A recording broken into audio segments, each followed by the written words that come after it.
An everyday carry camera is a very personal choice. Let's take a look at what I carry.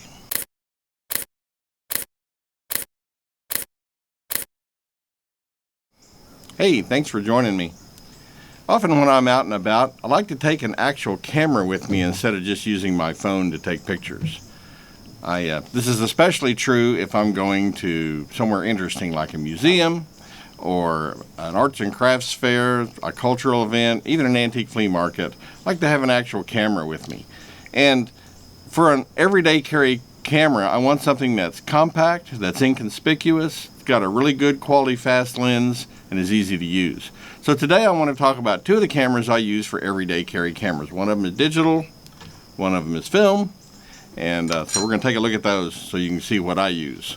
Now before we get started, if you would, please click the like and subscribe buttons down below, and let's get started. Now the digital camera and lens that I use is the Olympus EP5 with the Panasonic Lumix 20mm f1.7 pancake lens, a very nice compact lens. Now this camera really fits the bill for what I like in an EDC camera. It's compact, it's easy to use. This particular one is all black, so it's pretty inconspicuous. The lens does have a little gray on it, but it doesn't really, from the front especially, it doesn't really show up much. The camera has a lot of really nice features that are really helpful. So like I said, it's easy to use. It's got a good sized screen on it that's easy to see. This is a tilting screen, so you can tilt it down if you want to hold the camera above your head, or you can tilt it like this and hold the camera down low. Now the camera has Wi-Fi capability. The screen is actually a touch screen, so I mean you can't even set it up so that you just touch something on the screen and it takes a picture. So you're really, it's got just a lot of convenient features.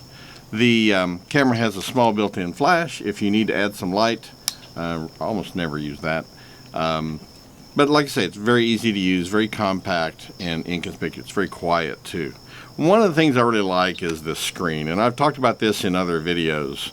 The screen tilts out like this. I can hold the camera down at waist level and just kind of look down at the screen and take pictures. I'll often just use my thumb on top of the release button, and you know, I can take pictures. And the nice thing is, you know, people, if I'm taking pictures of people, they don't realize I'm taking their picture because I'm not looking at them. I don't have a camera held up to my eye, pointed at them.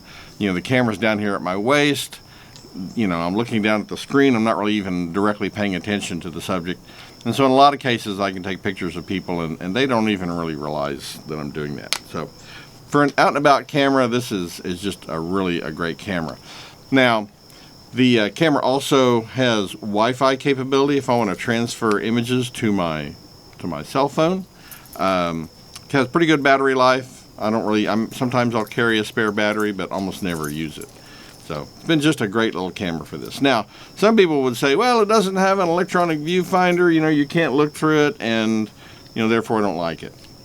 Now, like I've said, I've gotten to where I really like the screen on this, and I've gotten pretty used to using a screen on a camera. I do it with my cell phone all the time. I've got a little point and shoot camera sometimes that I might use.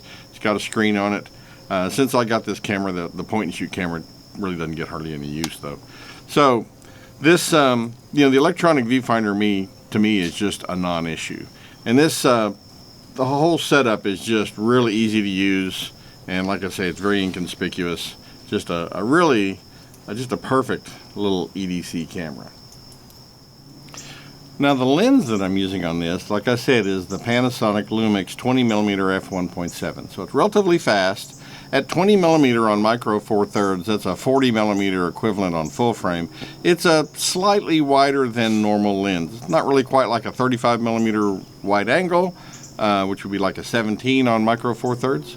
But it's really a great all-around use lens. So it's got just a little bit of extra width, which is great for just everyday photos, and it's very compact.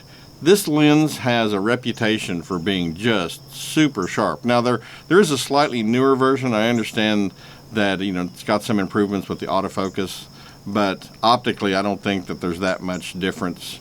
Maybe some improvements in coating, but this lens, this is the earlier version, but it is just an amazingly sharp lens. I've just been blown away by the quality of the images from this lens, and that's why I chose it to use with this camera. So the Panasonic Lumix 20mm f1.7, it's fast enough for some low light use.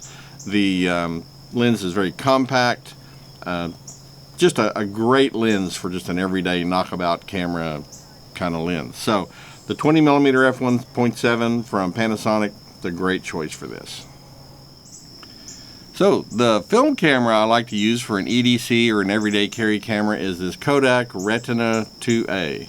Some people pronounce it Retina, I think. I'm not sure which is right. I call it Retina. Anyway, so this is a folding, compact 35mm camera that Kodak had made in Germany. This one's from the 50s, I believe. Now, there's a little button on the bottom you press, and the camera opens up. The lens on this is a Schneider Xenon 50mm f2 lens, which is known for really nice image quality, and it's relatively fast at f2. It's in a synchro compure shutter and has speeds from 0.05 of a second to down to 1 second. And of course, being an f2 lens, aperture ranges from f2 to f16. And of course, this is all manual. You have to manually set the shutter speed and aperture. The little focus lever here, you have to manually focus it. And it is a rangefinder camera. You notice that there's 2 windows here and a little window in the back. So you look through the viewfinder window in the back, and you'll see, of course, the image and a secondary image in the middle that's a moving image that's superimposed over the main image. And so as you focus, you'll see that superimposed image line up with the main image, and when the two are accurately one laid over the other or superimposed, then you know you're in focus. And it's a very fast way of focusing. Rangefinder cameras, as many Leica rangefinder users will tell you, is very quick to use. Some would say faster than, when you're manually focusing, faster than focusing off a focusing screen like in an SLR.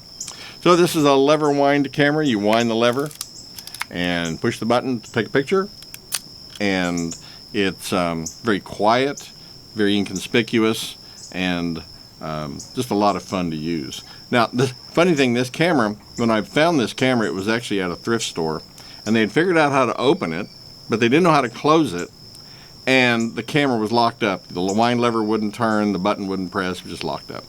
They only wanted $7 for it, so I just bought it, and I knew how to close it.